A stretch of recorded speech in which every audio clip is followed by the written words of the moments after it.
Well, good afternoon, ladies and gentlemen. I think we'll get started. We've got our PowerPoint challenges figured out.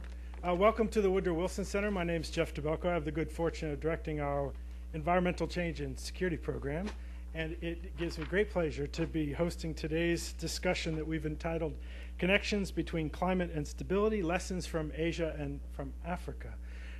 This is one of the meetings in our Resources for Peace project that we are doing in collaboration with USAID's Office of Conflict Management and Mitigation, and our number one collaborator in that effort is Cynthia Brady, so it's terrific that Cynthia is able to join us on the panel today. And it is a project that we hope will continue to bring the DC policy community and those who can view us online and share the insights outside the room through our online presence, a series of meetings tackling climate change and stability questions such as the ones that we're talking about today in a conflict, peace, and development context, as well as water conflict and cooperation, and associated number of natural resources, peace and conflict issues that are trying to understand some of the best research and bring that into a policy context, and then have dialogue among the different policy communities, both in and out of government and international organizations that are tackling these really tough issues. And so we look forward to hearing from you about all the interesting work you're doing, and we hope to be able to share some of that with you. Just a word about the Wilson Center, and then we'll introduce our guests and get on with the show. A number of familiar faces, so forgive me for going over territory you've heard before, but you are sitting at the formal memorial to Woodrow Wilson, created in Congress by 1968. We're by law a nonpartisan, non-advocacy forum to bring these worlds of scholarship and policy together so that they might learn from one another and improve each other's endeavors. We and the Environmental Change and Security Program, we're a younger program. We've been around since 1994, trying to facilitate this dialogue on environment, natural resources, population health, development, and broader foreign and security policy context. So today's discussion obviously fits directly within that rubric. We hope that meetings like this and some of the online resources, such as our New Security Beat blog, the video streaming of meetings like this will be useful to you. So let's turn to our speakers. In fact, go in the order that they're going to speak. Janani Vivekananda is joining us from the UK. She's at International Alert, where she's a senior climate change and security program officer. She and Dan Smith, the Secretary General for International Alert, who we were fortunate to have just 2 months ago in this series as well, they're co-authors of a report from a couple years ago that I think made a really valuable contribution called A Climate of Conflict, the Links Between Climate Change, Peace, and War.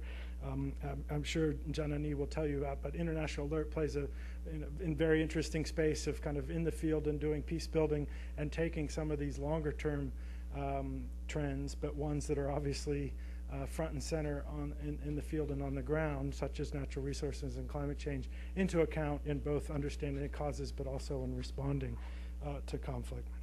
So it's terrific to have Janani here with us today. Jeff Stark had a shorter, smaller commute, although he's just straight in from a trip to Ethiopia. Jeff's here in the area where he's the Director of Research and Studies at the Foundation for Environmental Security and Sustainability, or FES as we know it. From 96 to 2003, he was the Director of Research and Studies at the North-South Center, University of Miami, a place that we've known for making a number of contributions in understanding these issues. And then he's also now been working for some years with the UN University for Peace in Costa Rica, which has a heavy focus on environmental security. One of, I think, the few places in the world where you can get a master's degree in environmental security. So it's great to have Jeff here. He's been somebody who's been making contributions to this field for many years now. And then last but not least, Cynthia Brady, as I mentioned, is who we are working with at USAID's Office of Conflict Management and Mitigation. She's a senior conflict advisor within AID's Bureau for Democracy, Conflict, and Humanitarian Assistance, under which CMM falls. She really is on the front line, so to speak, both bureaucratically and in the field on the natural resources, climate change, and conflict issues. And so it's terrific that she, in the kind of discussant role, can both pose some questions to our speakers, but also to the larger field in terms of where we are, where we need to go, particularly in bringing some of these country-level assessments that we'll hear about today into into our understanding of how we respond to these both long-term changes and challenges that are unfortunately upon us and are no longer a future issue, but are a today issue. So Janani, why don't I turn the floor over to you? Thanks, Jeff. So, thank you very much for the introduction. When we think about the connections between climate change and stability, at International Alert, we look at the issue from the stability side rather than just from the climate change side. We, alongside this growing consensus of research institutes, analysts, and in fact the security agencies on both sides of the Atlantic, think of climate change as the risk multiplier, the so-called risk multiplier, as something that will amplify existing social, political, and resource stresses, shifting the tipping point at which climate might ignite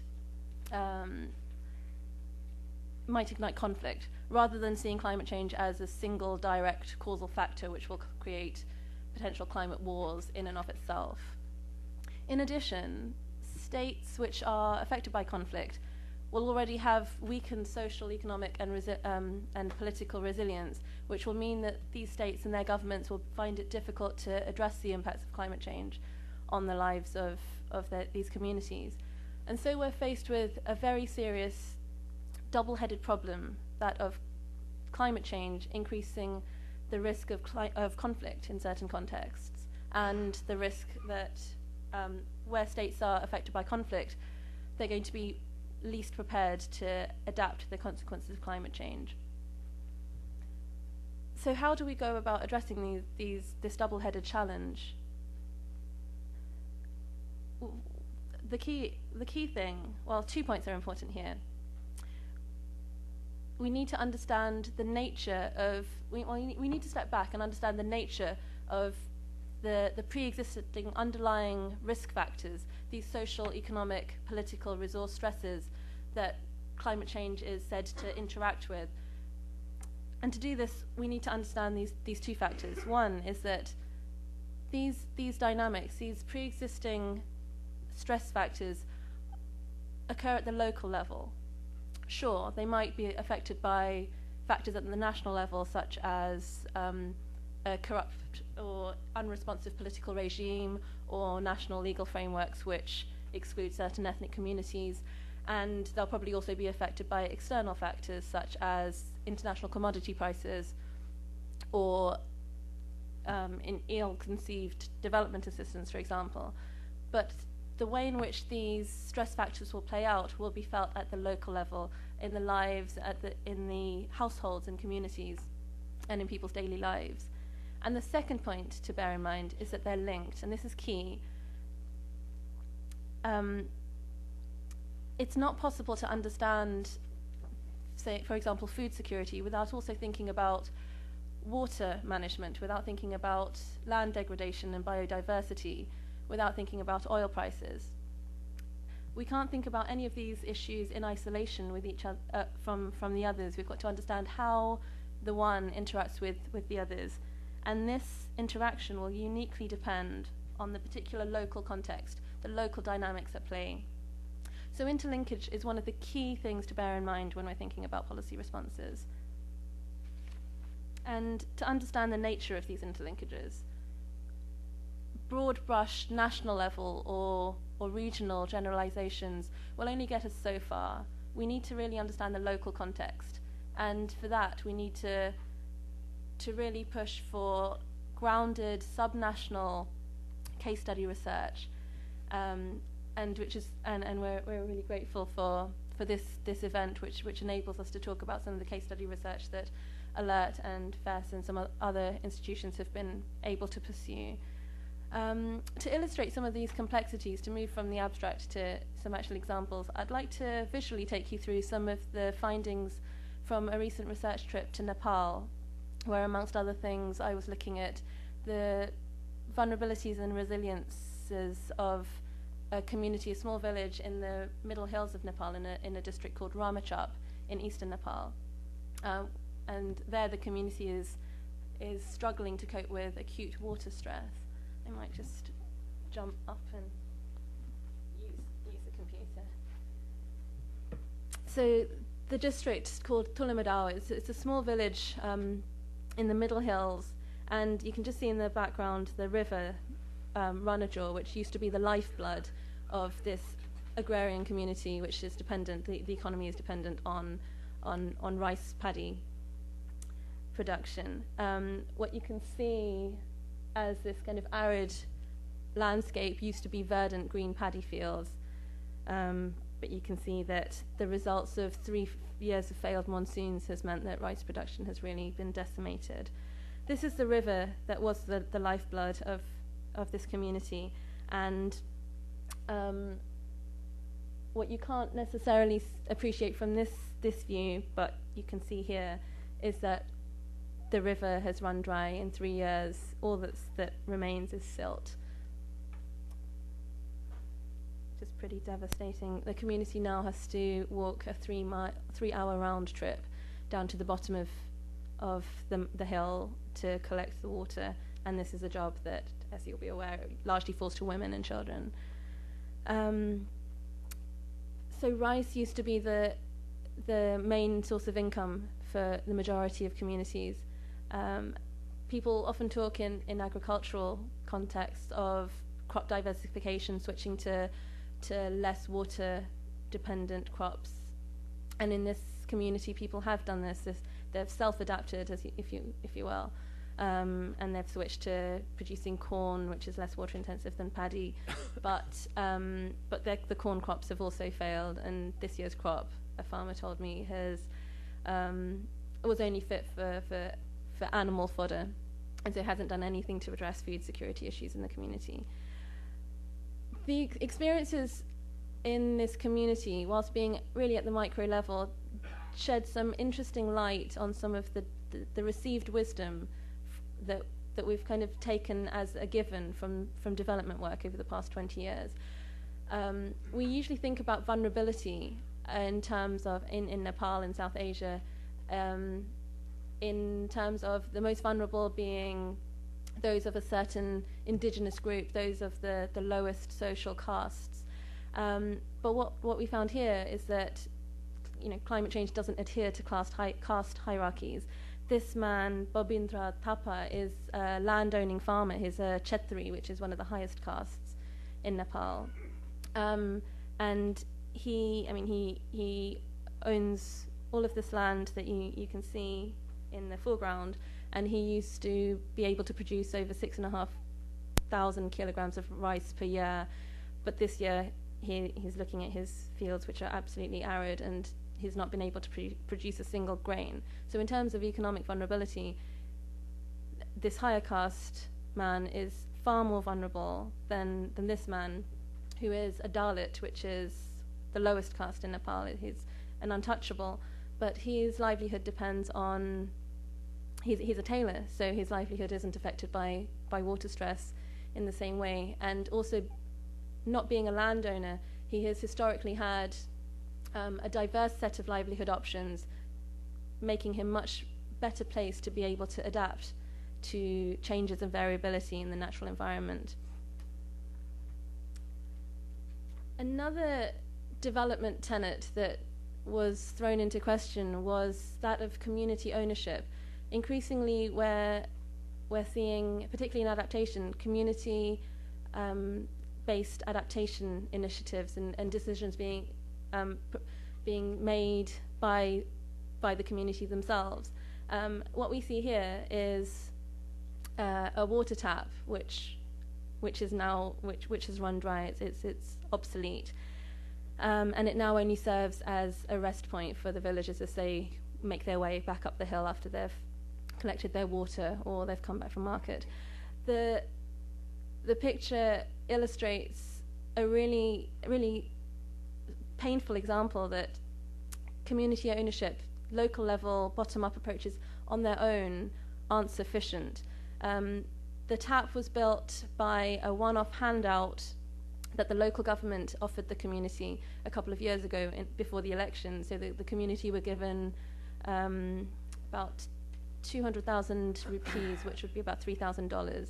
And of course, the timing meant that, yes, the community supported that political party, and they came together and made a decision to use that money to build a tap to bring up groundwater to the village, because they were in the midst of water stress of 3 years of failed droughts. However, these people are hand-to-mouth farmers. They don't have the technical knowledge and capacity to be able to make long-term decisions. They didn't know, and they wouldn't know, that groundwater levels were falling. They wouldn't know the negative impacts of uncontrolled surface water extraction, and so they chose to build this well, this tap, and within 3 months it ran dry, and so that was the only cash that was injected into the community for development purposes, and it had no impact whatsoever, apart from being quite a stark reminder that the government itself isn't doing what it ought to. This image is of a tree that had just been felled, literally. We drove up the mountain and it was standing, and then on our way back down, it had been chopped down, and the family proudly told us that they had been able to do this, and this was going to give them fuel, and they'd sell on the rest to boost their income, and that should see them through for the next few weeks. In Nepal, community forest management is largely seen as a really good example of decisions being handed back to the community. With the pro-democracy movement around in the 1990s in Nepal, small-scale experiences of community-led resource management, forest management, water management became increasingly popular, and in '95, control of forests was handed back to the communities. So central government handed it over, and so decisions around forests are made exclusively by the communities themselves. And in principle, this is a good thing. In principle, those user groups of the particular resource are going to be better placed to know how to make decisions which will affect those who are dependent on the resource, better placed than officials based in the capital cities. However, purely because decisions are being made by the local community doesn't necessarily mean that these decisions will be made these decisions won't be made for short-term self-interested reasons. And also, it doesn't mean that there's going to be coordination between the different and potentially conflicting interests of different user groups. So this kind of deforestation is going to have an incredibly negative impact, not just on this family themselves, but also on water users, on the farmers who are dependent on not having trees chopped down, which will further erode the soil quality and fuel further water scarcity. We did come across some examples of small-scale irrigation, and on further exploration we found that this was being done by more wealthy landowners, which created a sense of resentment amongst the communities. What they need is canal irrigation, which requires much larger scale interventions, and this can't be done by community members. It has to be done by a coordinated government-led or local district government-led initiative. And in the absence of that, we've got examples like this of those who can afford it getting more than their fair share of what water there is left available. This is the local school, which is barely being used because there's no fresh water. There's no water to flush the children's loos. So without lavatory facilities, the school isn't operational. But despite the lack of education, political parties have found the energy to decorate the walls with political slogans. I'm assuming none of you are fluent in Devanagari script, maybe some of you are, but the quality is not too great, but you might be able to make out the YCL, which stands for the Young Communist League. So they're clearly aiming to start them young.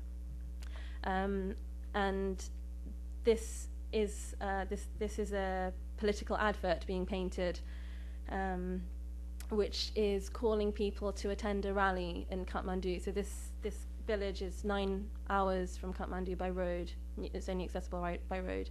And this is offering people a cash incentive to be basically warm bodies in a political rally for one of the political parties. And the community's response to this was deep frustration and resentment, because they feel absolutely let down by political parties who didn't deliver on any of the promises that they made pre-election, and are offering cash and accommodation for community members to go and support them in political rallies, but aren't giving them a penny in terms of development assistance and assistance in addressing some of their basic needs and requirements. And this sign reads, "Welcome to Tulimarau, the village that development forgot," which was incredibly heart-wrenching. So life in this community is incredibly tough, but it's apparent that their issues aren't simply about water. Whilst from an external perspective, it seems that it's a water stress issue. It's clear that by simply increasing the supply of water to this community, you're not going to address the root causes of what makes them vulnerable.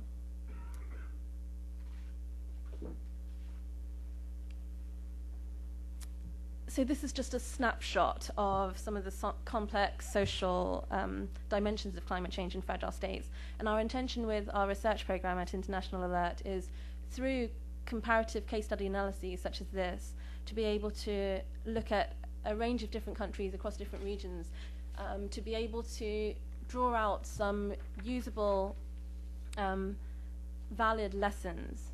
And for this methodological approach, we aim to do two things in sequence. First, we want to look at current instances of vulnerability across a cross-section of communities. And here we're not specifically looking at climate-related vulnerabilities. In fact, in our methodology in the questionnaires, we're not even referring to climate change, as we find that this kind of steers people's responses down a particular road and means that we might miss some of the linkages that might not seem obviously linked to climate change. You know, if you ask about climate change, people tend to talk about clouds or rainfall patterns or agricultural crop yields. They might not be thinking about legal frameworks or development financing, for example. The second thing with our methodological approach is to, having identified through case studies dimensions of community vulnerability, to be able to look at, identify the institutions, the processes, the conditions that are responsible for this vulnerability or resilience. Assess how robust these institutions and processes are to cope with existing pressures, and then be able to assess how they'll be able to cope with the kind of change, variability, uncertainty that climate change will throw up. So not looking at how they can cope with specific impacts of climate change, but how they'll be able to deal with a host of possible impacts, because the impacts won't be felt in isolation. It will be a complex mix of risks that will come together that will determine this vulnerability. So what are we actually aiming for? We're aiming to build resilience. I keep on mentioning resilience. But what does it actually mean? We through this research, want to try and understand what makes a resilient community, what institutions and what processes and what conditions are necessary to foster this resilience. And what we're finding is that the qualities that help a community or a society, or in fact a government, be resilient to climate change are in fact very similar qualities to that which makes a community able to deal with conflict issues without resorting to violence. And vice versa, we're finding that the qualities that mean that a post-conflict state is able to resolve its problems at both the national and the local level will probably mean that they're they've got, or they're beginning to get the right processes in place, things like transparency, equity, rule of law, that will mean that they can deal with the shocks, the change, the variability that climate change poses without the risk, without instability. So policy responses over the next few decades need to take heed of these linked challenges. Climate change, poverty, governance are all interlinked together. So adaptation, adapting to these challenges, means adapting development assistance, adapting the way it's funded, adapting peace building, adapting humanitarian assistance, so that they can respond to the linked challenges, these linked dimensions of resilience. And in fragile states, the particular challenge is adapting the way we respond to climate change, bearing in mind the specific challenges of operating in a fragile context. In fragile states, plans to national adaptation plans, for example, and mitigation plans boldly set out what governments must do without much consideration of what governments can do. And there's a real risk that ill-informed interventions can actually do harm, inadvertently do harm. Adaptation processes that only look at the physical impacts of climate change, adaptation and indeed mitigation, that ignore social and political processes, could actually be far worse than no interventions at all, because they could increase or enhance the existing social cleavages and structures of power and control of resources that belie conflict drivers and tensions. And at the moment, the picture is somewhat bifurcated. So at the national level, you've got policy discussions focusing on how much money needs to be leveraged for climate change assistance, where it will come from, who's going to control this money. And there's not much attention at all being given to the complexities of resilience and the need to harmonize climate change and development and peace building. On the other end of the spectrum, as I mentioned when talking about the water pump, you've got NGOs increasingly focusing on community-based adaptation, and rightly so. They're acknowledging that this is an effective means of ensuring context-relevant interventions. However, there's very little attempt to bridge the middle ground, to connect the bottom-up with the top-down. States in the fragile category really need to broach climate change issues, responses in ways that are not purely top-down, but also acknowledging that bottom-up responses on their own, whilst essential, are not sufficient. Top-down interventions fail to grasp the micro-level vulnerabilities, but also in fragile states, such as Nepal, where the state itself was a party to the conflict, state-led interventions will be viewed with great suspicion and hostility, and the recipient communities may not be receptive at all to purely state-led processes, even if they're well-intended. On the other hand, bottom-up responses aren't sufficient either, and in fact could also be harmful, because communities alone can't take responsibility for jobs that ought to be done by the government. In fact, there's a strong correlation that perceptions of a state's failure, a government's failure to adhere to its side of the social contract bargain, that is delivering basic goods and services in return for taxation revenues, a strong correlation between this failure and an increase in political instability. So if communities take over the roles that ought to be done by the state, providing water for themselves, for example, there's a risk that an already weak social contract will be further stretched, and we don't want to bypass the state and create a parallel civil society-led governance structure, because that really is at odds with building trust in governance, which is at the heart of the state-building agenda. So these micro-level insights from Nepal show that we need to rethink adaptation and also question some of the tenets of development practice which are being drawn on to inform responses to adaptation. In principle, resource user groups, for example, might be better better placed to represent the interests of those dependent on resources, but we can't just assume that because they're local, because they are the communities themselves, that they're going to be making decisions based on the greater good. So certainly we have to build resilience. We have to build resilience from the bottom up, but in fragile states more than ever, the local must be supported by national leadership, by national coordination, by national frameworks, and also by international frameworks. And probably this is going to require a fair bit of international resourcing as well. So I'll leave it there. Thank you. Thank you very much, Janani. Well, thank you very much, Janani. It's very helpful, the reminders of the connection of the local and the national, and these building resilient institutions having real potential on the peace building as well as the climate side. And of course, first and foremost, do no harm in terms of well-intentioned interventions, needing to be cognizant of the wider context in which they're playing. We're going to turn the floor over to Jeff Stark. I'll encourage folks, we have some seats down front and some in the middle so that you don't have to stand the whole time. Please feel free to come on down and grab a seat. But Jeff, why don't we turn the floor over to you? Okay. Yeah. That's fine. I have a few slides. I'm not quite sure what we need to do to bring it up. Thank you, Jeff. It's very nice to be here. I appreciate this opportunity to be here with Janani as well, and Cynthia. I think that the work that FES has been doing, case studies of climate change and instability and conflict, relate fairly closely to some of the things that Janani was talking about, although perhaps our points of entry into some of the issues is slightly different.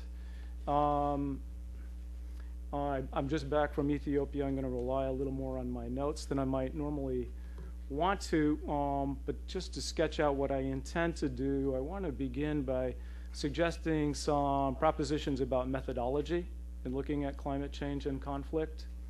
And then I'm going to go on to look at the impact of climate change in relation to instability and conflict in two areas of Uganda. One is the central cattle corridor, and then the other is in the northeast in Karamoja. And then as I go through those cases and get more into Karamoja, suggest some of the increasing complexity of that particular case, and as a way of comparing and contrasting with the central cattle corridor of Uganda. And then I want to perhaps suggest an approach that uses the challenges of climate change to address problems in governance related to conflict in Uganda. And having just returned from Ethiopia, make a few preliminary observations about climate change and conflict in pastoralist areas of Ethiopia. And then I'll just conclude with a few general thoughts by way of provocation about the climate change and conflict linkage. This discussion about climate security or climate change and conflict has been going on for a few years now, and we've gone through sort of a familiar process. First, most of the first studies that came out were sort of in the category of sound the alarm, get the attention of policymakers, dramatize the potential for conflict from rising global temperatures, upsurge in floods and droughts, glacier melt, sea level rise, and so forth.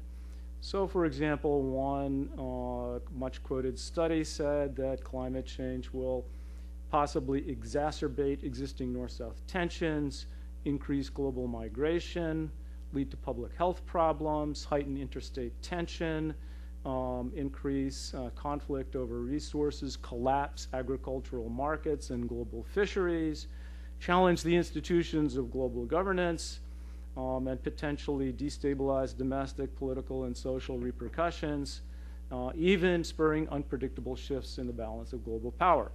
Well, with all of that, it's pretty well succeeded in getting our attention as something that might be quite quite alarming. But second, after that first wave of studies, there has been a response. And generally speaking, that's from people who have worked on conflict issues for a long time and whose principal insight is that conflict is always the contingent result of multiple factors involving the generation of grievances, the means of expressing and responding to those grievances, the presence or absence of resources necessary to engage in conflict, and the opening or closing of specific windows of opportunity that transform or fail to transform instability into conflict. In other words, it's a lot more complicated than some of the more alarmist deductive propositions might indicate. So the third turn of the wheel in relation to this is to look at case studies.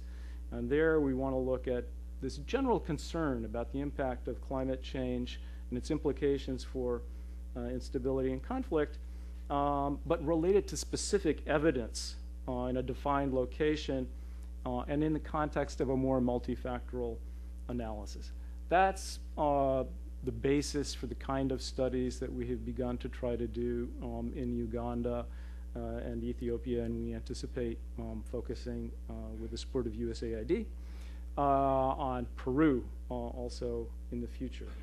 So let me suggest, by way of methodology, 4 propositions. The first is implicit in what I have already said, is that the impact of environmental change and the management of natural resources are always embedded in a powerful web of social, economic, political, cultural, and historical factors. And so the first task is to understand and take into account those factors. Second, in every society, these kinds of social, economic, and political domains are marked by already existing tensions and cleavages, both nationally and locally. And those tensions and cleavages are always consequential in relation to access to natural resources. Third, conflict is a product of those forms of differentiation when they are perceived to be unfair or unjust. In other words, conflict is the result of relative deprivation, whether in relation to other people or groups, or in relation to possible better outcomes that are perceived to be undermined by the actions of others.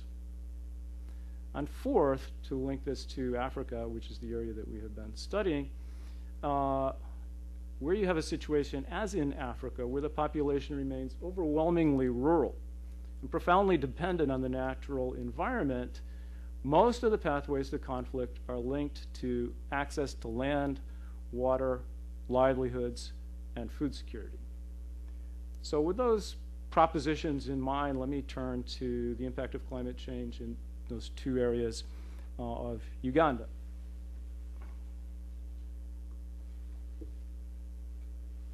And this is a map of Uganda.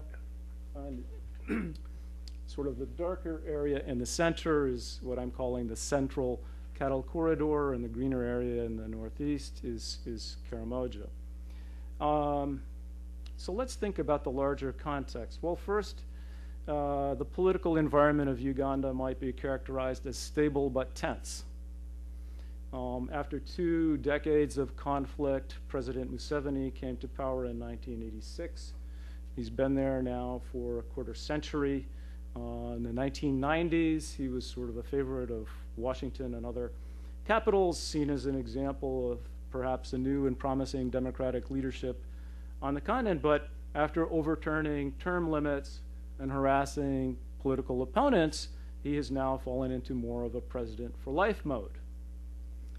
Economic growth in the country has been generally good, but the president's party rules in part by distributing patronage to favored groups.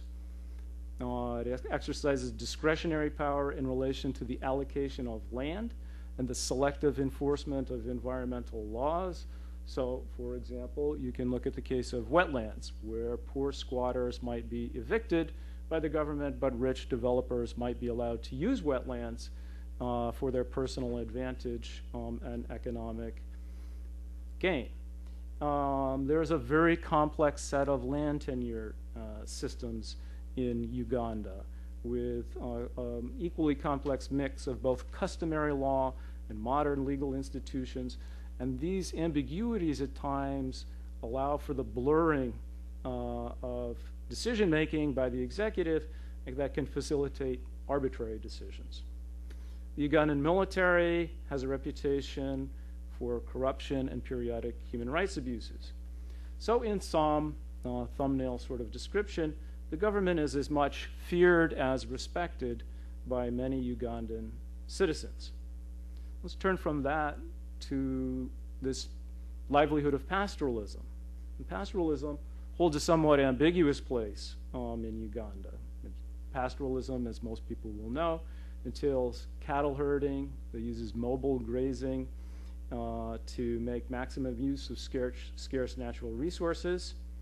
You can see from the slide that as much as 60% of Uganda has pastoralists moving across the territory. There are about 1.5 million pastoralists in the country, and it contributes something like 8% of GDP. It's not an inconsequential economic sector. Pastoralists, not ranchers, produce the great majority of milk and beef in the country.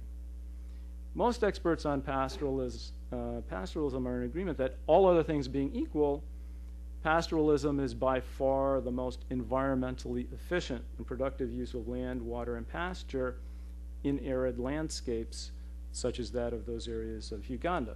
The problem is, in Uganda, all things are not equal. Rather, pastoralists are beset by a host of problems, including population growth, the expansion of cultivated land, land disputes that result in often unfavorable rulings, forced migration at times that bring pastoralists into conflict with other groups, the shrinking and blockage of traditional grazing land due to the creation of large commercial farms and the gazetting of protected areas, not to mention fairly strong anti-pastoralist attitudes both in government and the public at large. Indeed, for many Ugandans, including the President and the First Lady, pastoralism is an outdated and problematic livelihood that needs to be phased out to make room for large-scale settled agriculture. And of course, as you might think, as a mobile and dispersed population, pastoralists have little or no political clout. So to this scenario that I've painted of a very vulnerable and somewhat conflicted situation that already exists, now we can add the challenge of climate change. And significant climate variability is not something new in the pastoralist areas of Uganda. It's existed for some time. However, in our interviews, we heard basically a consensus that the climate has changed in significant kinds of ways. And so we did hear repeatedly that there had been increasing temperatures, drying wetlands, less frequent but more intense rain, hailstorms, and most significantly unpredictable shifts in seasonal patterns. So what this means is that the planting season does not receive the rain that is expected to, and this creates problems for both agriculturalists and pastoralists alike. Now, in this context of intensified natural resource scarcity, the pastoralists in the cattle corridor have to travel farther in search of pasture and water, and they encounter cultivators who are having difficulties of their own, and they often come into conflict. These conflicts do sometimes turn violent, they do sometimes result in killings, but they tend to be localized events. This is just a diagram that shows the sort of gathering force of frequent droughts in Uganda by decades. And you can see that the most recent decades have the greatest frequency of drought. So climate change is not the fundamental cause of conflict in the central cattle corridor of Uganda, but it's certainly adding to it, and it's intensifying natural resource competition. What are local communities doing? They're trying to respond. They have practices now involving water harvesting, drought-resistant crops, ready-to-plant field preparation, And perhaps most interestingly, some have formed water management committees that negotiate schedules for farmers and pastoralists who are competing over water resources to share water points and to adjudicate violations of agreements, usually through compensation by payments of cattle or other assets. However, these are mostly ad hoc groups and they're not receiving much outside support. So that's one scenario of climate change and conflict in Uganda. That's a relatively low-level conflict that may be worsening and becoming more chronic, but not large-scale. Now let's shift to the situation in Karamoja.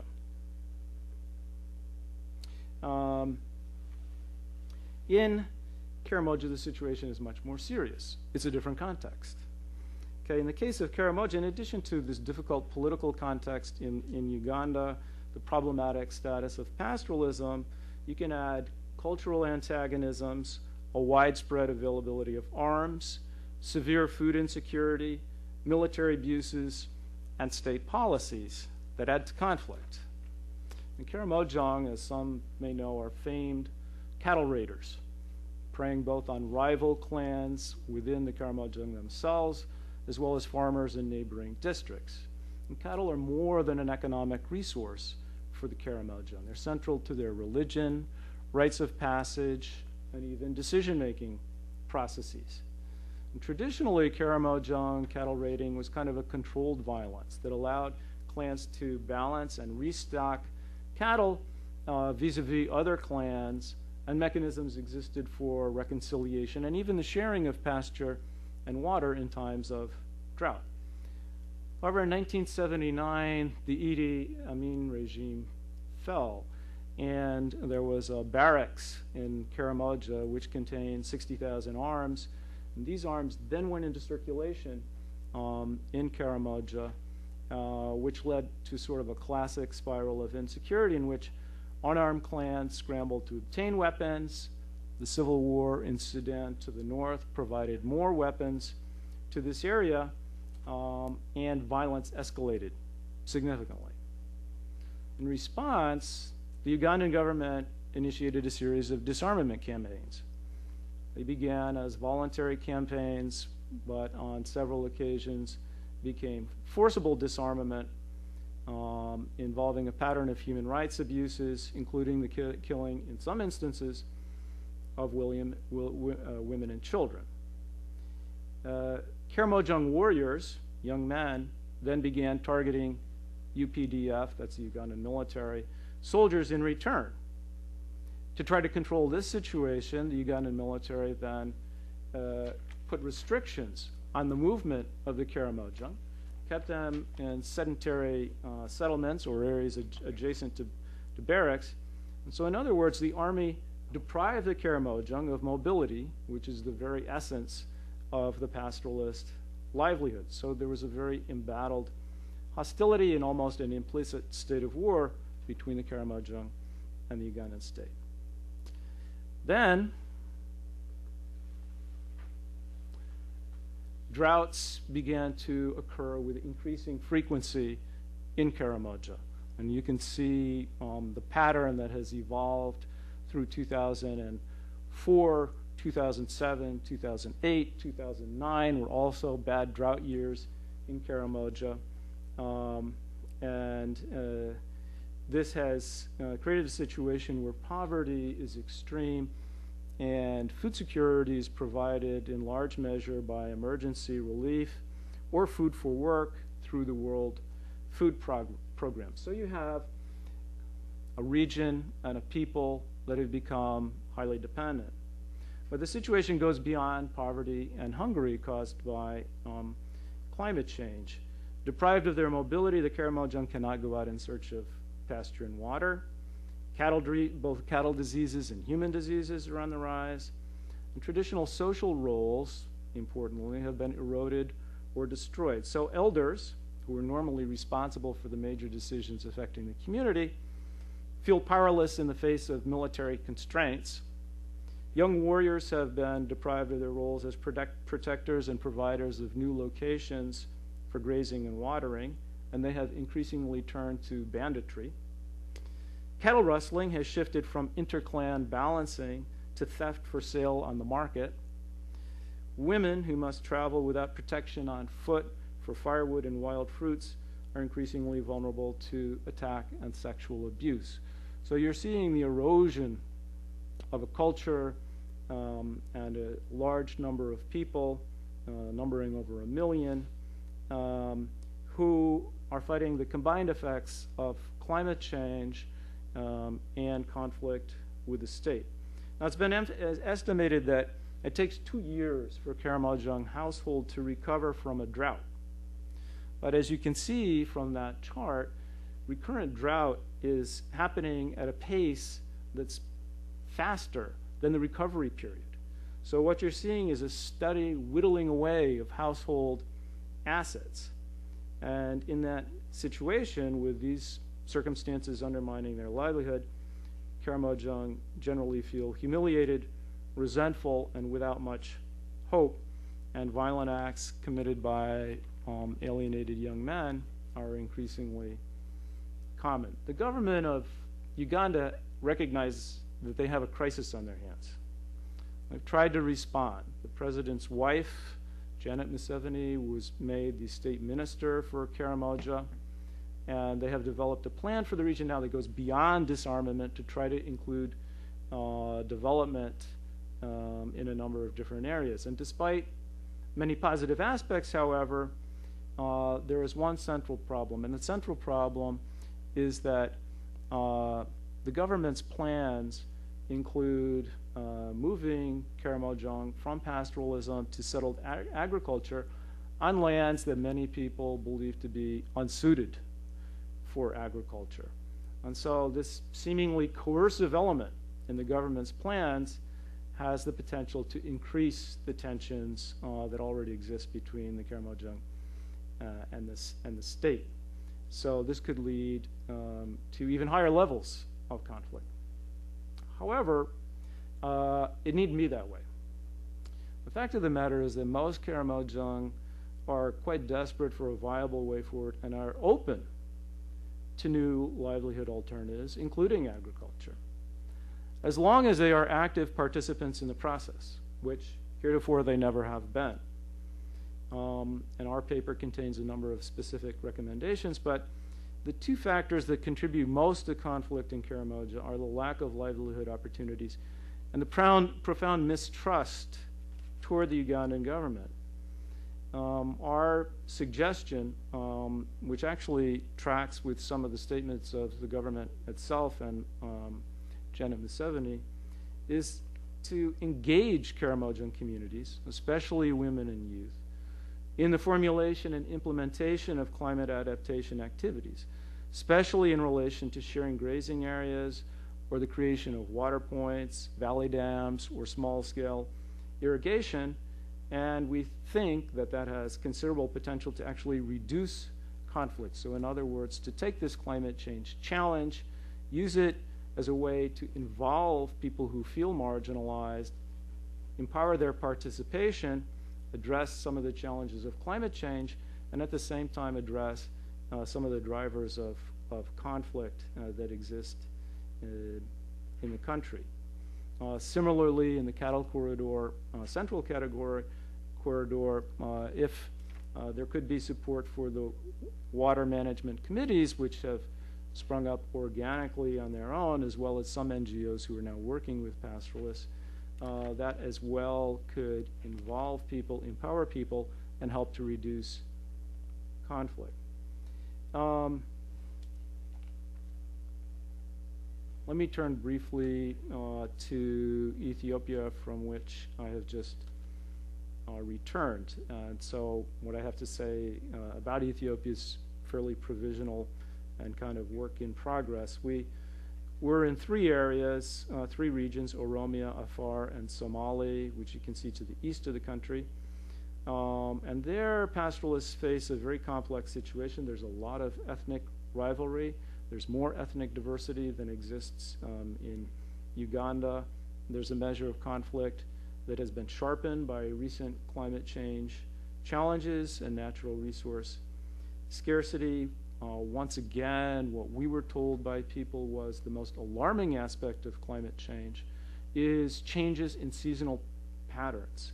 So it is impossible for them to conduct their activities in the way that they normally would in terms of planting, cultivating, and harvesting, and long dry spells have wiped out household assets in some areas of the country. I'll just mention several issues that have drawn our attention there. One is that the drought in southern Ethiopia right now is extremely severe, and sort of the ladest apotheosis of climate trends that have been developing. Even acknowledging the natural advantages of pastoralism as a livelihood in arid and semi-arid regions, many pastoralists in southern Ethiopia are now questioning the sustainability of pastoralism over the medium to long term. This is a new development. These are people who really see no way forward if climate change effects continue the way that they have in recent years. Second, and somewhat more hopefully, there's a new political juncture that is arising in many pastoralist areas, although it has its own specificities in each locale. As some of you may know, the current government regime in Ethiopia, which came into power in the early 1990s, in response to the defects of what was a highly centralized military regime, before introduced a system of federal regionalism based in large measure on ethnic groupings. That created a set of administrative boundaries throughout the country. However, those administrative boundaries have not kept up with the realities of the ethnic diversity of the country itself. So conflicts between Borana and Guji, Oromo and Somali, and Afar and Isis have spilled over in ways that don't conform to the actual governance and administrative structures of the country. And in fact, traditional means of sharing water and pasture among these groups has been impeded rather than facilitated by the new administrative structures. This has contributed to conflict, some of it quite serious. The federal and regional governments have not been able to manage this conflict. And so now the latest response is the government has turned to traditional leaders to help them try to negotiate the end to some of the pastoralist conflicts that are taking place. There are a series of new peace committees that bring government and elders together in a variety of areas of Ethiopia. What kinds of issues are they dealing with? Well, in the most immediate sense, they're dealing with conflict as it occurs. It's kind of a fire brigade approach. However, what's beginning to happen is that climate change is emerging as one of the central challenges that these committees are discussing.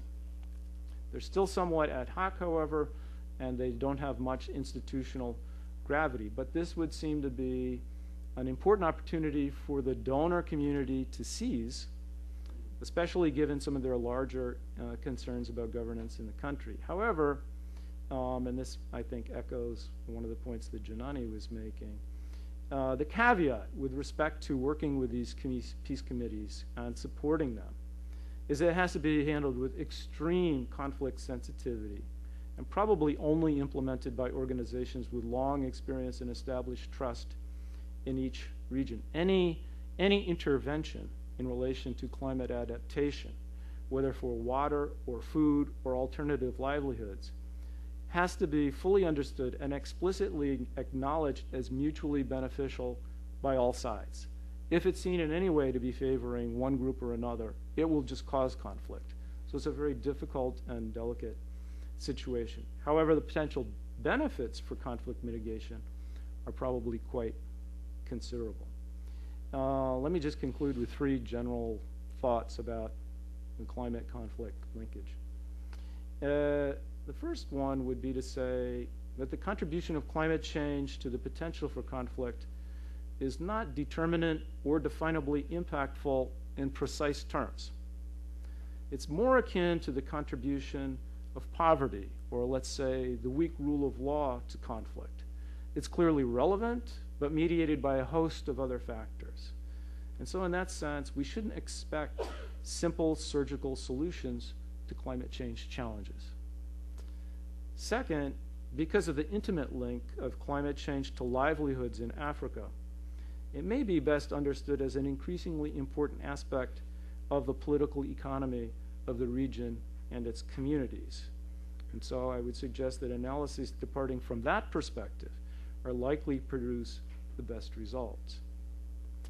And third, the good news is that most climate adaptation efforts in response to climate change in Africa are largely no risk.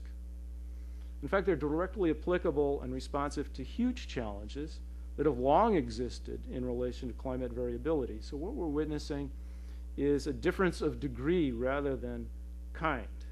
But what climate change does do is to shift the cost-benefit analysis of action on climate adaptation to a more positive balance. So although one might overpay for what you might call the insurance premium of climate adaptation, the benefits to development are likely to be substantial in any case. So we'll stop there. Thank you.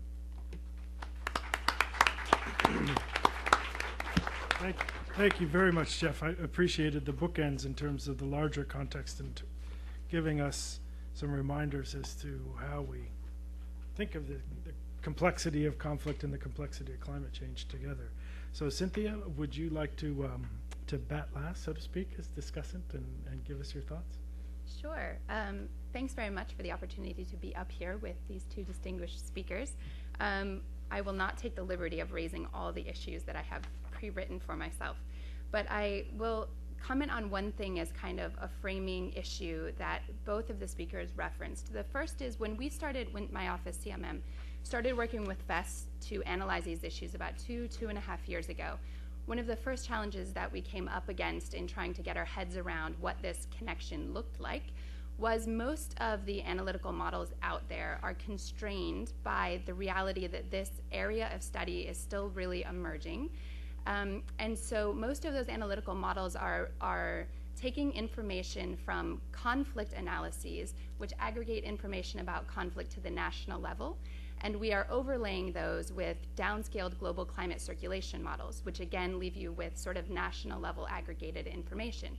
So when you overlay those two things, you get a sort of generalized picture, as Janani mentioned in the beginning, of where in the world we are going to have climate vulnerabilities, and we're also going to have conflict vulnerabilities. But what you can't see is the nuance of how those things are going to come together in specific locations. That's what led us, of course, to continuing our work with FES to do these sort of case studies, where we could get down to the kind of analysis that both speakers were talking about. What you see is that, global climate change is obviously a global phenomenon. The impacts of it are not going to be universal, and they're not going to be universally negative either. They're going to happen in different ways in different parts of different countries. The specific places where those impacts take place, it matters very much in the context of a fragile state, a conflict-prone area, or a conflict-prone region, what the dynamics of the stresses driving conflict in that region are. If the stresses in that region have very much to do with things like the way national level policies on resource management are marginalizing certain communities, certain populations, then where you have an overlay of climate stress, which is putting further environmental constraints on those resources, one can quickly imagine that becomes a significant factor and a confluence of issues which could, as Jeff mentioned, contribute to the overall dynamics that are fueling grievance and tension. If those things aren't coming together in the same place, which you can't see from those first maps, then it may not have such a high level of significance. So these type of very in-depth studies, I think, really are helping us to open the door to a much deeper understanding of how these variables interact in the real world today in the context of climate variability to which communities have been adapting for centuries. And to help us gain some insights about how future climate change and increased variability will place those sorts of stresses in these kinds of contexts. So what I wanted to I guess, open the conversation towards is this question of, we often in the conflict world talk a lot about threats, and we are trying increasingly to talk about opportunities and resiliencies. So recognizing that climate change will not have negative impacts universally everywhere, and also that climate change investments, whether adaptation or mitigation, hold the potential to contribute not just to reducing climate vulnerability, as we've discussed, but also to actually promoting stabilization and peace-building objectives if they are implemented with a specific context of conflict in mind, so that we know we're targeting those investments towards the key sources of grievance and or towards strengthening really important local resiliencies. Jeff in particular started to talk a little bit about some of those real-world opportunities that you were coming across with respect, for example, in Karamoja, where one of the key problems of conflict in the area has to do with a strong sense of marginalization by the Karamojong from the central government and the rest of the population. So where indigenous populations have very strong connection to climate variability, they have a very good understanding of what climate variability and climate change means to them, what the impacts look like on the ground. There is a real opportunity to bring that knowledge to bear in national level climate change discussions and policy planning processes. If that's done with transparency, accountability, stakeholder engagement in mind, you really harness an opportunity there with your climate change resources. So I wondered if I could just ask both of you to talk a little bit more about some of these very specific examples that you have already seen of either where responding to climate variability has sort of mobilized a local resilience and promoted a social cohesion that could be further built on or learned from, or where you have seen specific opportunities that with climate change adaptation and mitigation donor resources, we could actually mobilize opportunities for peace building or stability. Okay, well, that's a good place for us to start in the discussion. Thank you, Cynthia, and you feel free to jump in as we go through as other points come up, because I know you had quite a few. But Jeff or Janani, would you like to jump in on that?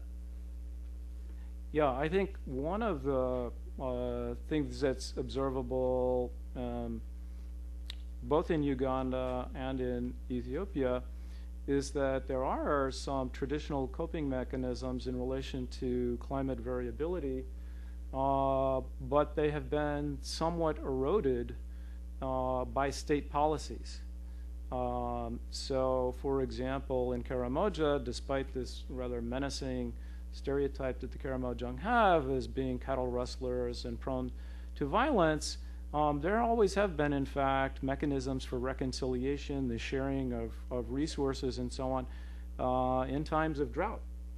The problem is that the current state policies that confine Karamojong to settlements and restrict them from grazing and even carrying out so-called diplomatic missions among themselves, these state policies have undermined what were existing coping capacities. Similarly, in Ethiopia, as I was describing, this creation of administrative boundaries, which is supposed to be some kind of ethnic federalism, but which does not conform to the ethnic complexity and expansion of populations in Ethiopia, has actually demobilized existing adaptive capacities of a variety of different groups in Ethiopia. And so one way to think about that then is to try to re-empower or rediscover these kinds of social and cultural mechanisms in ways that will help us cope with climate change challenges. And in that process, if they find some space to operate, it's also probably going to stabilize problems of governance that already exist in the countries. It's not quite an example of real world resilience being built on the ground, but one thing that we've found is that in Nepal, across South Asia, and in some of our other program work in Central Asia, using climate change as an entry point means that we can bring together different stakeholders to have discussions which they would otherwise not be able to have. So in Tajikistan, for example, and in India, different members of government and the research community were able to come together and have essentially a discussion on conflict and governance issues, but were able to do so because framing it as a climate change discussion meant it was a safe space to bring together these actors and have this discussion. And across South Asia, that we are part of a network called the South Asian Network for Security and Climate Change, which is a multi-stakeholder group from academia, government, the research community. And this network came together because the different stakeholders felt that this space is critical. We definitely need the work to be happening on the ground, but to be able to understand what the problems are, we really need to be able to have the space for these discussions to be able to move ahead. Okay. Why don't we throw it open to the audience for some additional discussions. We can start with Dan Martin there, and then again, Cynthia, you jump in as well. So Dan, please. Okay. I had a question about something that I thought I heard Janani say, and I want to clarify that. I thought you said you wanted to favor state responses as opposed to civil society responses to these issues, and I find that very perplexing because civil society emergence in so many cases is the leading edge of democratization of more stable institutions and a way of connecting people to government and making government more accountable. And especially in Africa, where the states are so artificial, completely invented in Europe, the political fragmentation is a source of so many of these issues, just as you were both saying about how state policies were counteracting those local cultural methods or institutions. So I wonder if you could clarify what I thought I heard you say. Sure, if you're happy to. Apologies if I didn't articulate my point very well, but I absolutely agree that decision exclusively in the hands of the state, particularly in fragile states, can be incredibly problematic because the state in the African context might be an imagined and imposed entity, and as I mentioned in the context of Nepal, is a party to the conflict, and so doesn't necessarily represent, or in fact certainly doesn't represent the interests of the most marginalized, because they are most marginalized by the state. What I was meaning to convey is that whilst locally led community responses are essential, they're not necessary in terms of building resilience, long-term resilience. Local responses will only be able to go so far without the kind of national level coordination, and it could be the state, it could be I'm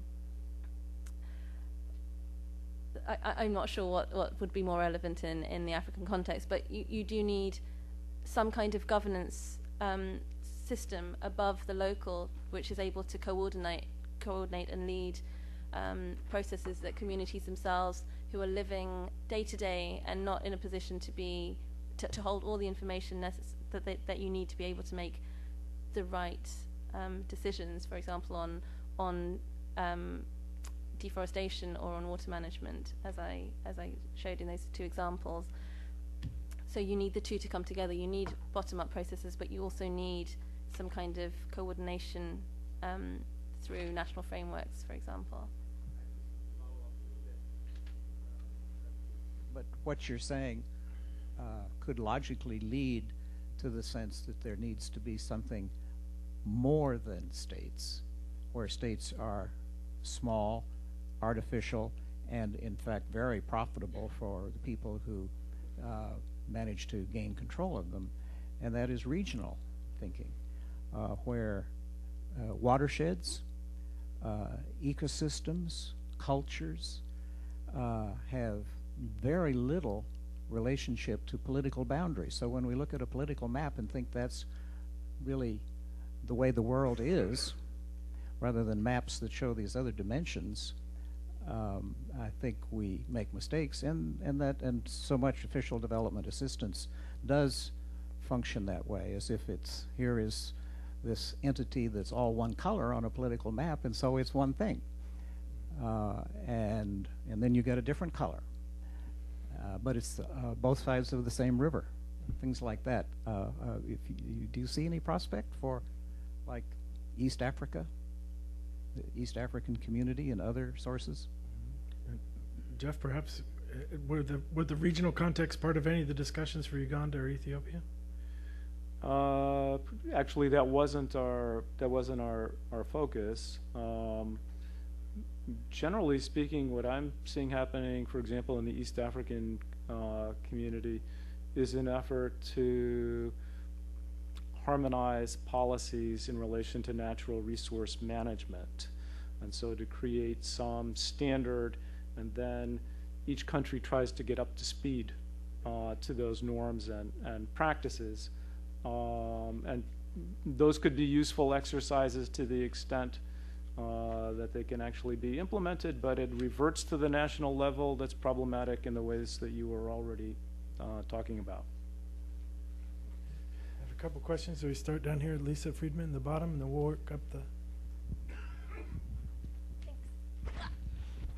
Thanks. My name's Lisa Friedman. I'm with Climate Wire. We're an energy policy magazine here in Washington. And I wanted to maybe get a better understanding of how the different case studies are being used and how they're being done. And I guess what I mean is there any agency, whether it's USAID or UN agency, that is looking at this strategically and saying, if these on-the-ground studies of what's happening in, you know, communities in Bangladesh, in Uganda, in Nepal, in Yemen are so key to understanding how we need to implement adaptation and mitigation programs. Is anyone looking strategically at, you know, let's take this region and do case studies on the ground? How can we incorporate this into informing the Green Fund or the adaptation stuff? Or is it being done right now on one-off, you know, an area that might capture the attention of a specific researcher or here at the World Bank? So if you could speak to what's being done in this space and maybe what, you know, where you'd like to see a real focus and how these specific case studies can be used to improve or, you know, or help inform what's being done at the international level, that would be great. Cynthia, would you like to start Sure. with that? Should I start with that? Mm-hmm. Since we're supporting FES's work, that they're doing these case studies that we're talking about today, and we're also actually supporting some of Janani's colleagues who are working in the Niger Basin. And your question essentially frames why we're doing it. Within our office, we are simultaneously pursuing improvements in the type of analytical modeling that I mentioned at the outset, which has limitations, in order to try to continue to develop our econometric modeling abilities and sort of also have a macro level picture of how these trends globally are sort of overlaid, and we can use that as a helpful awareness raising tool within USAID as well as within the US government to kind of flag areas, countries of concern generally, and then to encourage deeper level analysis by the USAID mission, for instance. Then to couple that with the kind of case study work that we're doing here, recognizing that unfortunately we have very limited resources to fund these sorts of things, we tried to be strategic in choosing 2 countries in East Africa, which would have some comparable context, so that hopefully we can begin to draw out some lessons about how these dynamics are coming together in a local context, in a sub-regional context, in a way that helps us sort of further inform that first larger level of analysis that we were talking about, and gives us really some more specific guidance for developing USAID policy and programs. Ideally, Janani and I spoke about this earlier today, so I think she will agree with me. One of the things that I would really like to see come out of this type of local level study, which we can't get out of those larger analytical efforts, is conflict sensitive practice guidance, sort of conflict sensitive principles for good climate change programming. What are the basic parameters? Doing climate change work in a fragile state is different than doing it in sort of a business as usual traditional development, although working for the conflict office, I don't even know what that is anymore. But let's say the parameters are different. You really have to think about your do no harm parameters. You really have to think about where are the opportunities to get additional sustainable development benefit, additional stabilization benefit out of reducing climate change vulnerability. Those parameters are different in a fragile state, and I think we also talked a little bit earlier about the missing middle between the international negotiation context and the UN Framework Convention on Climate Change and the very local level grassroots efforts to promote adaptation or to implement mitigation programs. What we're hoping to do with this case study approach is help to fill that missing middle and kind of bring some linkages back and forth. USAID is working with the State Department as well as Department of Defense, Department of Treasury, talking about the issue of climate security and sharing the information that we're generating and taking advantage of the information that our other agencies are generating to try to kind of fill in that middle. So unfortunately, one of my colleagues from the State Department who leads our adaptation negotiations in the Framework Convention on Climate Change would have been here today if she were in the country. She's not. But she could probably also say to you that they're eagerly awaiting the FEST case studies, for instance, to help bring that kind of information back to that larger context. I'm not sure that any of us know exactly what will come out of this learning with a few case studies around the world. We are all hopeful that there will be some really significant common lessons learned, and that at a minimum we might draw some basic parameters around what conflict sensitive practice for climate change in these kind of conflict affected contexts looks like. I hope we're not wrong. I hope that we can get there. It might take more than a few case studies, but this is kind of our first effort at trying to generate that sort of knowledge. Okay, ma'am. There.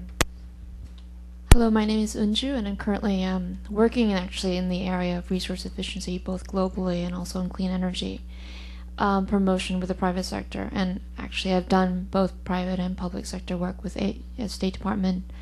Actually, a little bit different in Russia and the CIS countries. So Tajikistan, I'm very familiar with the water issues there and hydropower. So my question, I'll keep it very short. I understand the importance of policy, and I understand the importance of the analysis, which you're trying to clarify.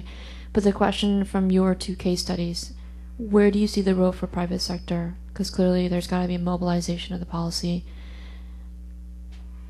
Okay, thank you.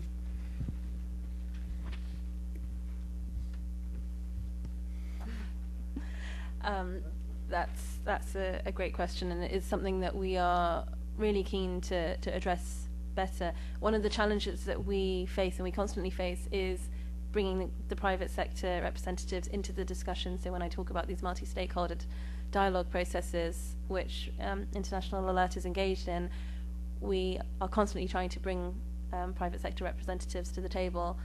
And it's not for lack of interest, but it's probably more an issue of, the modus operandi of civil society that really does seem to preclude real sustained engagement. The private sector certainly is an area which where the state isn't able to take the slack is going to have to play. Is already playing a bigger role, and that role needs to be better understood. But I think the first challenge for us in our sector is to better engage them in the conversation so that we can be able to answer that question. I think in relation to that question, sort of have two thoughts.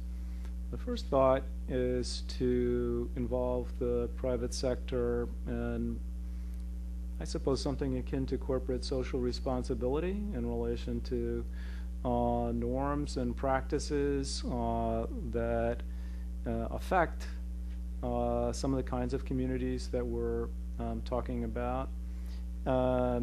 There are some problems in both Uganda and Ethiopia having to do with essentially sweetheart deals, provision of land for large commercial operations, which antagonize communities who already feel like they're on the short end of the stick and take away access to natural resources that are important to them. So that might be one area. The other area certainly is low-cost technologies that could be really consequential.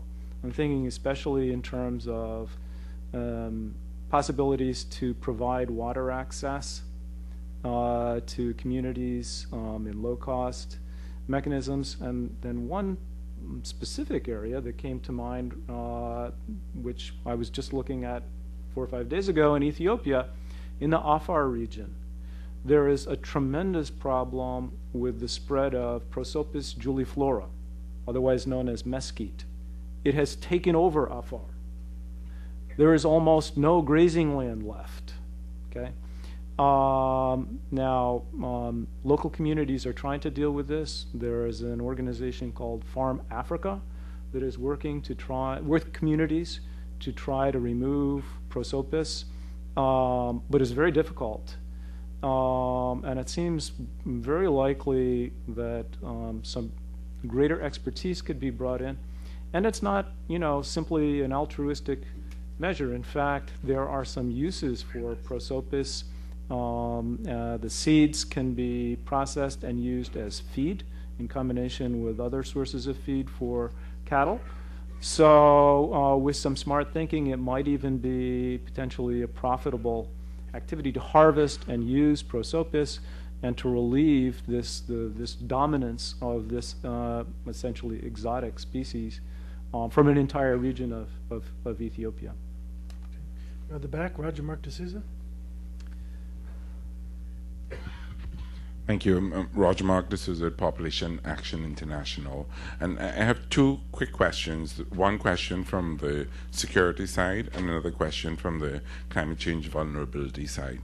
And my question on the security side is the research that we have conducted at Population Action International around security and demographic factors have shown that when a population has a very strong youth base, so that you have a population that has more than 50 to 60% of the population is between 18 to 30 years old, particularly young men, that it is prone more to conflict. And I wonder whether, because you both talk about youth and the lack of livelihood opportunities and engaging youth, whether this is something you've looked at and thought about the age structure and how that ties into security. The second question on the climate change vulnerability side is we have been doing a number of studies that is looking at climate change vulnerability, and what has emerged from those studies is that women are a subset of the population that is the most vulnerable. And when we talk to these women in these vulnerable communities about what they want most and what would be very helpful for them to increase their resilience to climate change, the response that we most often get is access to family planning services and reproductive health services. And I wonder whether you have been speaking to these women in the communities where you're working, and whether this is an issue that has come up among others that the women are saying that would help them increase their resilience and increase their ability to meet the needs of their families in these vulnerable contexts. So, branching into the health sector, has this been part of your assessments or what you're learning and talking to communities?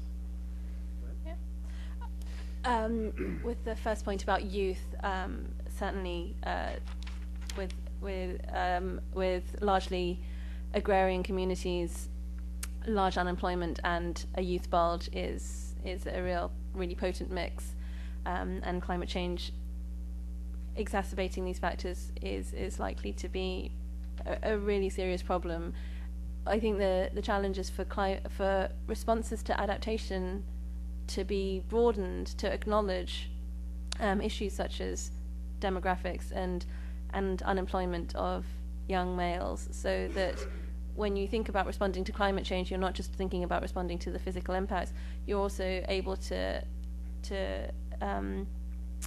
think about education and livelihood creation opportunities, which might not be directly linked to climate change, but will be addressing the potential for vulnerability, and will be more broadly building resilience of that community to the impacts of climate change in the future. And that's an issue for the kind of the policy community and for adaptation financing to take account of, because at the moment adaptation financing defines adaptation in such a way that means that you can't use adaptation funding to fund an education project unless it's an education project on climate change. You can't use it to create a youth livelihood creation scheme, for example. So that's really something that requires a broader understanding of what resilience actually entails at the policy level. With women, yeah, I mean, our research methodology will be disaggregated. We'll be looking at the specific implications, the specific vulnerabilities and sources of resilience of different sections of the community, women, the elderly, children, and different ethnic groups. And you need to understand how different parts of the community are affected in different ways in order to ensure that appropriate responses are able to respond to these nuanced dimensions of resilience. Yes, certainly the youth question is hugely important. It's tremendously consequential in Karamoja. You have a very large floating population of young men who, you know, probably the old sociological term of enemy, sense of uselessness, purposelessness, and hopelessness applies very well with arms circulating, no livelihood alternatives, and crime as a possibility was kind of a potent mix and a very negative one. In terms of the situation of women, I guess what I would have to say is family planning did not emerge significantly in our discussions. In Uganda, that might be conditioned by the fact that the president and the first lady are not known as big fans of family planning. And in Ethiopia, the situation is so dire, especially in the areas where we were in southern Ethiopia, that women, especially in their role as those who get water, basic needs for the household, and so on, are really in a survival mode. There's, you know, just a question of how to get from one day to the next. Family planning may be relevant, but in that context, didn't really emerge from our discussions. Okay. Can I have someone work this side of the room? Maybe Wouter first, and then Jay, and then the gentleman in the back. I'm Wouter Wening with the Institute for Environmental Security at the Hague office in the Netherlands. Nepal, Ethiopia, and Uganda, maybe a little bit less, are suffering from severe deforestation, which of course decreases resilience, but also, you know, is, you know, contribution to climate change. Not as massive as in other parts of the world, but it's there. With your knowledge of local dynamics, are there opportunities for massive reforestation programs which would, would help mitigate? I think Cynthia mentioned also the mitigation aspect, but also would bring communities together, would help in peace building. Like the Greenbelt movement, Wangari Maathai in Kenya, which may be relevant for southern Ethiopia as well. What are the options you see for a massive reforestation program? Before you answer that, because we have a lot of hands still and not so much time, why don't we take a couple, and then you guys, if we can get them down. So if you could hand that just to Jay, one row back. A couple of questions. One is, I'm sorry, I'm Jay Gulledge from the Pew Center on Global Climate Change. I know that Sudan was not in the list here today, but your description of what is going on in Uganda with the complexity of the conflict there between pastoralists and farmers has a lot of striking parallels with Sudan, with Darfur. And I'm curious what the implications of the Northern independence might be for getting Khartoum out of there and providing some potential for resolution of those conflicts. and of course in the context of drought and climate change. And then secondly, you, I think, said that in the Horn of Africa, climate change is now becoming viewed as an existential threat to the pastoralist livelihood or lifestyle. Where does that lead us in terms of solutions, especially when and maybe I'm just wrong about this assumption, but especially if the status quo is what's desired, by people who have that livelihood. If some solution is viewed as, let's say, for example, that retreat or abandonment of this livelihood is the correct adaptation, and that's not what they want. I'm just, curious how we're going to deal with that. Thank you. Okay, the gentleman just a couple rows back had a question too. We'll take those three and then. Thanks. I'm Rupak. I'm here on my own. I just wanted to, I'll keep my comment brief, stress the importance of understanding all of these issues on a local level.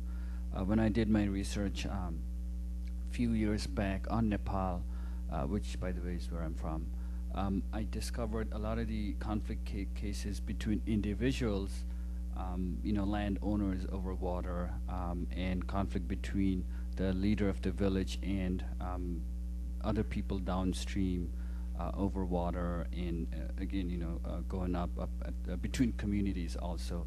And then there's obviously provincial conflicts like in Sudan, and then there's interstate conflicts. So I'm just glad that we're talking about these issues at a local level, and also because policy responses and mitigation and adaptation responses will be different for each community. We really have to make sure that we understand the distinction between the cultures and all the other parameters. My question was whether, Janani, when you did your research, whether you were able to find some relationship between the political conflict and climate change or some other resource issues. Just so we have it right, the political conflict is at the national level, or is okay? So the larger context, yeah. Okay, so we had the reforestation, the Sudan, the existential threat, the pastoralism. What if they don't want to take that potentially rational adaptation strategy? And then the Nepal question. Who would like to jump off? Okay. Yeah, let me just begin with Wouter's question about reforestation and say, in Karamoja, for example, there's tremendous potential to initiate reforestation if it could be done in a way that is seen as even-handed and beneficial to the various Karamojan clans who are throughout the area. One problem that has taken place in relation to this question, which is slightly odd to me, is that under the Food for Work program, it's called the Productive Assets Program of the World Food Program, and in Karamoja they've done some tree planting. And the people who are engaged in this tree planting seem to be under the impression that planting trees brings rain. All they're doing is planting a few stands around their community.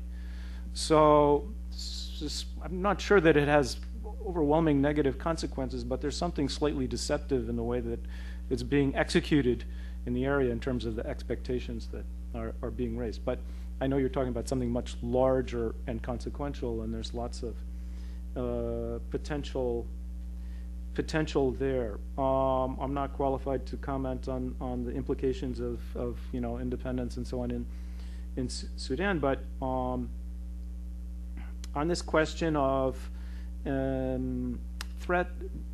existential threats to pastoralism in the Horn of Africa, and whether pastoralists want that, whether that's sort of quote unquote the right response or not. I think what really struck us in southern Ethiopia, at least, and this includes Ethiopian colleagues who were with us, was a congruence between the threat posed by climate change, the impacts on populations, and changes in attitudes of pastoralists themselves.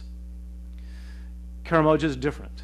Karamoja is a situation where there's certainly a strong sense of many in the population that the government is trying to exert a coercive policy, which will only lead to more conflict. with the reforestation question, yeah, again, there's real potential in Nepal, but it's going to require education and regulation. Timber in Nepal is a very valuable commodity, and at the moment the incentives to cut down your tree and sell it as fuel wood is going to be much higher than the incentive to maintain your tree and plant additional trees. So you're going to need alternative kind of livelihood initiatives to accompany any kind of reforestation program.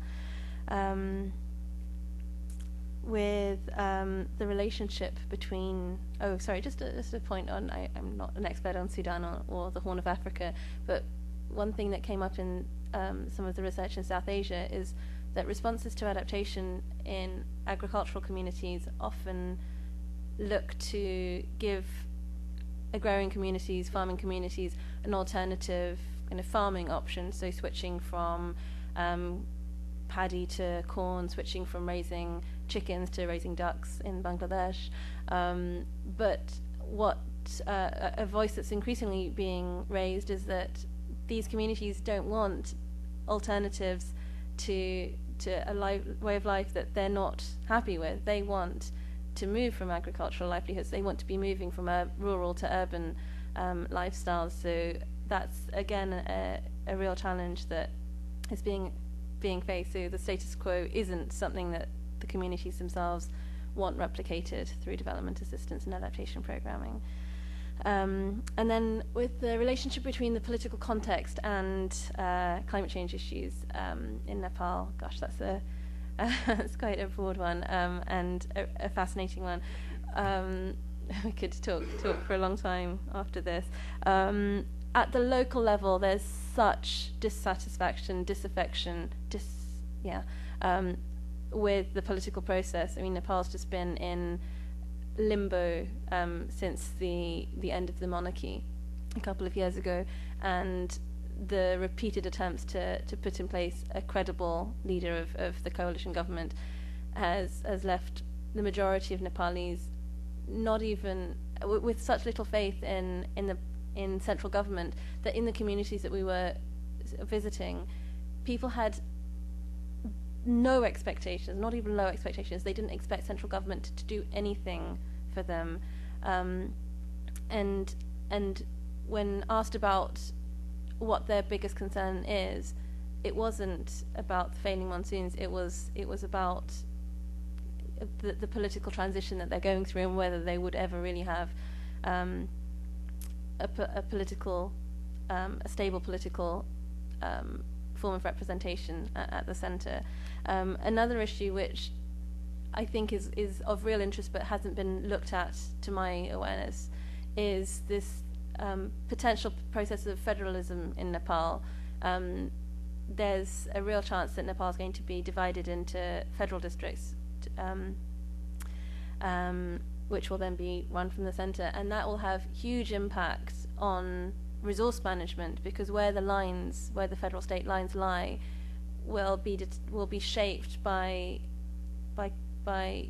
considerations of where the river starts, where the arable land lies, where the forests are, and so that's a conversation that isn't taking place but will really need to take place, because with climate change the lines might be drawn, then changes to the natural environment will play out, whereby states where there were resources will then no longer have control over those resources, and there's a real risk for conflict on that front.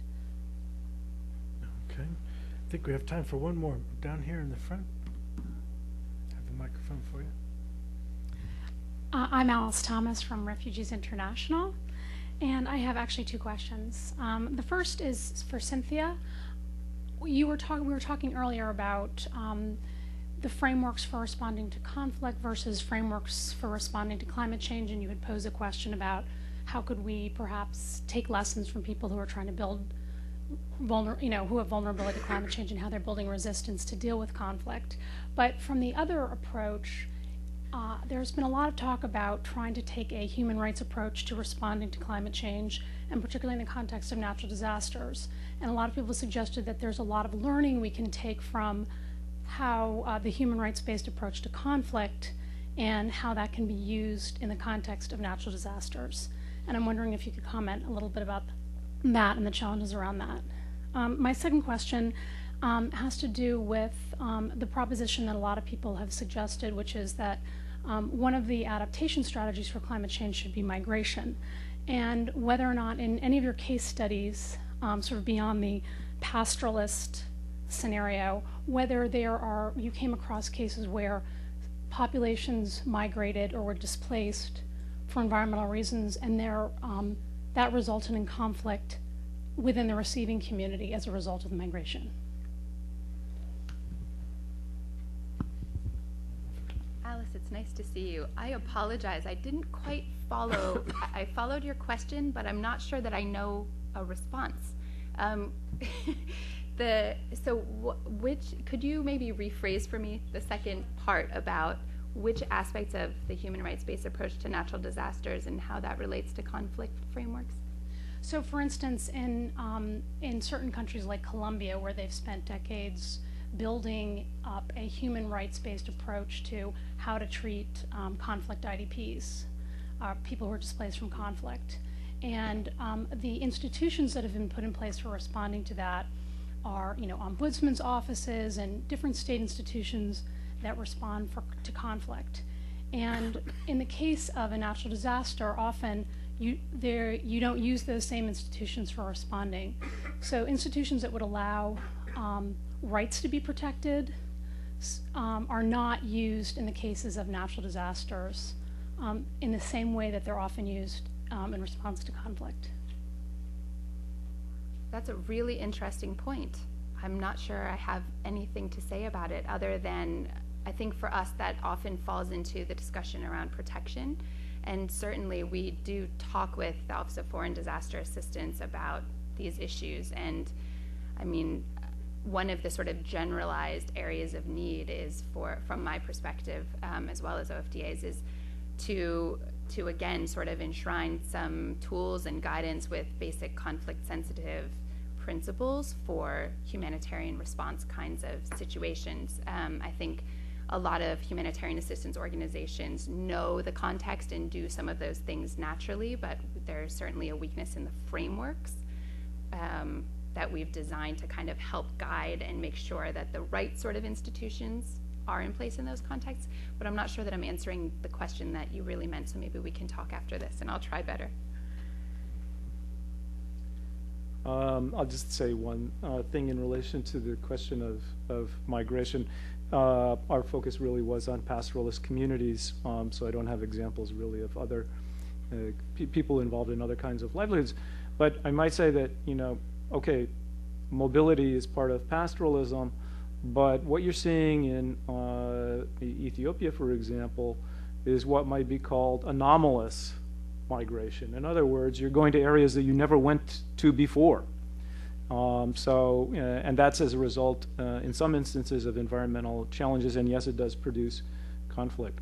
The other thing that might be an interesting issue is what I might call, let's say, multivalent migration. For example, thinking about Isas and Afar in Ethiopia. And in that case, you have significant environmental challenges, for example, that are being experienced by Isa communities who are moving increasingly into areas of Afar, but it's also in an admixture of what is seen as an expansion of the Isas and aspirations for territory on the part of the Isas. So in some instances, it might not be entirely clear why migration is taking place. It might be perceived differently by different groups, and that very confusion could contribute to conflict.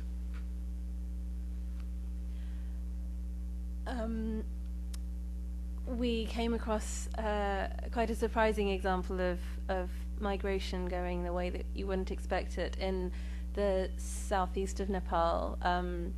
This is the flat part, the Terai, the plain lands, which are susceptible to flooding, and in 2008 and then every year since then there have been significant floods. And we had thought, and the general perception is that there's a movement of people in these communities in the districts affected by the floods in Sansari and Itari moving from the plains over the border into India or moving up to Kathmandu or to other districts. But actually, when we were there, we found that actually the trend is that people were moving from India into Nepal because there had been, very uniquely for Nepal, a compensation initiative to compensate flood victims from central government. And the neighbouring state of India, just over the border, is Bihar, and that is actually a much poorer state than the relatively affluent and very fertile lands on the other side, on the Nepal side of the border. So at the community level, there was a very difficult relationship whereby the political party that is in control of that district has very strong connections to India. And so the community felt that the movement of people from India to Nepal was facilitated by the political party, because they gain, obviously, they can supply the kind of paperwork that's needed, and the offer of compensation means that there's an incentive for people to move from India to Nepal to get their hands on some of this compensation cash, and there's a bigger support base for that political party. I mean, this is perceptional stuff. This is, I can't back this up, but this was the feeling at the community level. And a challenge that they were facing is that because the way in which compensation was being determined, they had made kind of three categories based on the most affected, so red, yellow, and green zones. If you're right on the cusp of it, you're a red category and you get this much money, and it diminishes.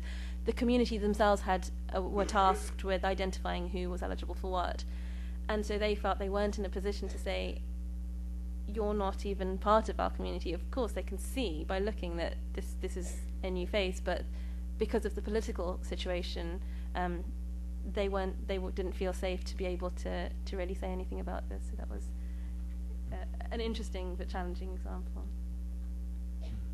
Well, we've come to the end of the time. It's been a very rich set of questions, so we thank you for having such interesting questions to pose to the panelists. And then Jeff, Janani, and Cynthia, thank you all for your interventions, giving us some not just country focused, but within country focused case assessments of understanding how climate, natural resources, conflict, and peace building connect or fail to connect. But that as we try to design interventions and programs to increase the resilience, that it's those connections that we really have to focus on. So please join me in thanking our guests for a rich discussion.